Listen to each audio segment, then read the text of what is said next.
Hi guys, it's Chris in my shed with something to try, and it's not cider today, it's something else. It's a beer. So I've done a couple of beers before from Duchesse Brewing. Actually, I think they're the only two I've done so far, possibly. But yeah, I used to work in craft beer, so I like beer a lot, interested in it. And I mentioned something in a video I did, was it yesterday or the day before, can't remember, maybe a couple of videos ago, about a certain constituent that I sometimes think I can perceive in cider, but it's looked down upon. It's a derogatory thing to detect in cider. I'm talking about acetic acid, vinegar, essentially, malt vinegar. Acetic acid is what makes malt vinegar sour. It's that kind of, and that's often what it smells like, basically. So I thought I'd try something that did have acetobacter in it, for sure, that I think is absolutely bloody delicious. Because I think that acetobacter maybe gets slightly bad rap, and a little bit of acetobacter in cider is actually a good thing and can be delicious if it's in the right quantities. You can eat very small quantities of it for it to be perceived. So you've got to be careful with it. Normally what you'll get, well, what you get in apples is malic acid, and what that will transform to is lactic acid as the beer ages. But then if oxygen gets in, acetobacter can then start to convert lactic acid to acetic acid. Okay, so what have we got? What's our beer? Our beer is this one, Duchesse de Bourgogne, quite readily available, very nice beer, very interesting beer. If you haven't tried it, try it, because then what I'm talking about will make sense to you. Okay, this is a Flemish beer. So Flemish beers are from northern Belgium, Flanders region, and traditionally they are sour. You get browns and reds. Basically, they're all the same family. I'm not sure the Belgians actually distinguish between reds and browns, but beer people, aficionados, sometimes often do. They're aged so they're made with some dark malts, some sweet malts like Vienna malts, crystal malts, stuff like that, which give it colour, and also some sweetness, so residual sweetness in the beers. And they will be fermented by normal Saccharomyces cerevisiae. Sugar consuming yeasts which produce the alcohol, and then they go through a transformative stage where other things come into play, things like lactic acid bacteria and acetobacter. There is massive wooden food barrels, huge things, and I've seen these exact same style barrels at Roger Wilkins. I've seen them at Julian Temperley's, Borough Hill cider producers. I've seen them at Watkins.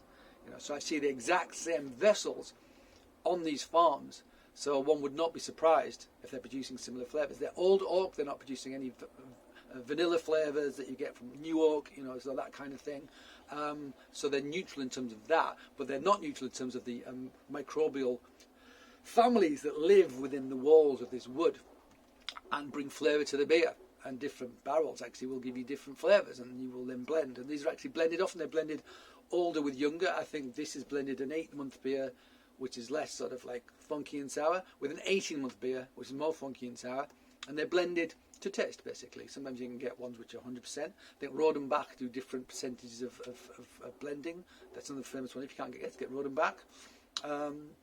They'll blend different ages to give different strengths of flavour. One's called like Grand Cru or something, and the other one's just like not Grand Cru, and that's the mainly younger beer. Blah, blah, blah. Something else arrived just before I came down to the shed, actually. Tasting glasses. My tasting glasses arrived. So I have no excuse to drink out of my massive one anymore. I can use a proper one. Let's take one out, christen it, and then break. Because that's what I do. Break glasses all the time. Right, let's open this beer. Okay, what's the strength? 6.2.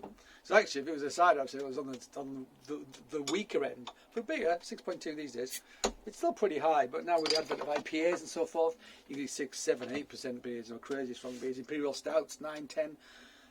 Some traditional Belgian beers like Rochefort 10, I think, is 11%, pushing 12% perhaps. Yeah, so but generally speaking, that's pretty high for a beer.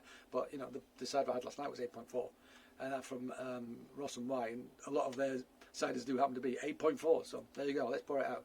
So it's going to be darkish in colour, because using some quite toasty malts, which are going to bring sweetness to the party. Nice head on that, really nice head on that. Look at that, big, frothy, velvety head, fantastic. And then you can see the colour. And it is it's brown, but it is slightly red, hence the name. Belgian red. It's almost like a very, almost passes for a sort of a red wine almost, the colour, or some sort of cherry juice or something like that. So yeah, Flanders brown and Flanders red. You expect to get these sorts of colours. Yeah, different breweries will use different malt bills, so different mixed blends of malts, you know, so they won't all be the same, but they tend to use like Vienna malts, Munich malts, crystal malts, etc. to get the sweetness and to get the colour. Let's smell it. Acetobacter, malt vinegar. It's there. It's absolutely there. But there's also sweetness in the background. There's toasty, sweet, toasty sweetness in the background. Burnt sugar kind of element in the background. Yeah, well, first and foremost, the thing you get is the acidity. Absolutely get it. Most people freak out when they get that in beer, but actually, before the advent of commercial yeast that you could buy, people didn't know that actually yeast made alcohol. Yeast, the stuff that that would be produced by fermentation, they called it God is good, because God is good because He ferments beer. That's one of the things they called it. And people have magical brewing sticks they would use to stir their beer. And unwittingly, they would be inoculating the beer with the yeast, the microorganisms that were in their brewing stick. They would prize and keep in their wall. But yeah, it wasn't until like the mid-19th century that people realised that yeasts were a little organism and they did the fermentation. Okay, so basically, you just let wild yeasts do all the fermentation. So everything would have had Brettanomyces, everything would have Lactobacilli, everything would have like acetobacter getting in there. It would be something that was normal in beer. It's only in recent history we have beer where we don't have sour beers and so forth. In fact, things like British porters, I think Brettanomyces, which is quite famous yeast, spoilage yeast in wine, and I think so probably some people in cider as well, but not so in sort of these wild, funky lambic beers you can get. Brettanomyces is very much part of that recipe, and Brettanomyces translates as the British yeast, because it was isolated in porters that were aged in massive wooden tanks, basically, and vats. And actually, I think that's where there was a lot of influence to Belgian brewing from Britain, and I think they got the idea from British brews, actually, with these sorts of like oak aging and sort of wild, funky flavours and sour beers. Blah, blah, blah. All right, shall we taste this? Yes, please, Chris. Okay.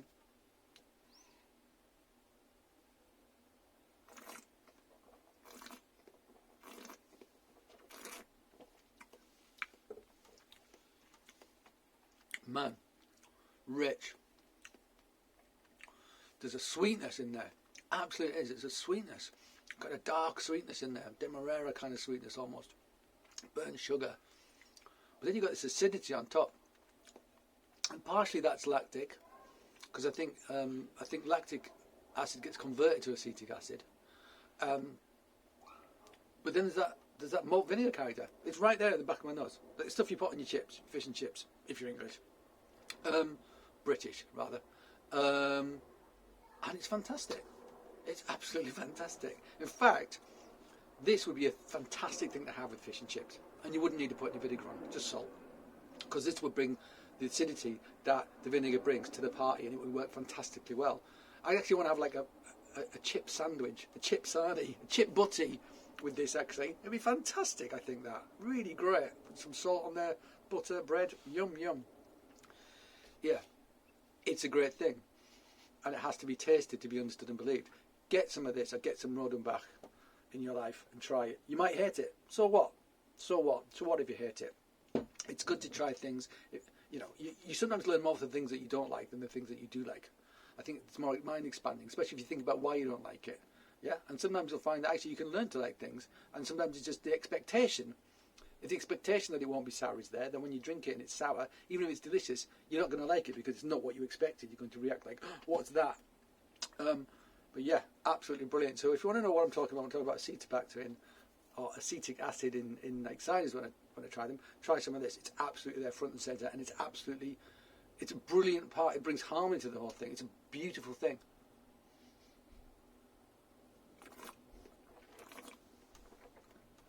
Yeah. Makes me laugh. I love it. It's amazing. It's sweet and it's sour and it's delicious. It's delicious. Great mouthfeel as well. It's rich and creamy. That head is fab. Almost looks like a Guinness head at the moment. Or a nitro head you get sometimes in pubs on draft. That's what it looks like sitting on the top there. It looks thick and creamy and fab. Right. Well, I got very excited about that, and for good reason. It's a superb thing. Get it, try it, and even if you don't like it, it's good that you tried it. It's good to try as many things as possible. We're on this earth for a short time. Let's make the most of it, okay? Okay, guys. Hope you got something from that. I hope you weren't peeved that it's beer rather than cider, but it is relevant to cider, I think. You know, the Cider thing. Yeah, so I'll be back very soon with another cider to try. I've been in touch with a guy in Wales, actually. I'm going to try and get some ciders off him. Tiny producer. He's doing some really interesting stuff, it seems. So hopefully in the next week or so I'll get some stuff from him and we can try that in the shed, and I would look forward to that very much. But until the next time, thanks for joining me and cheers.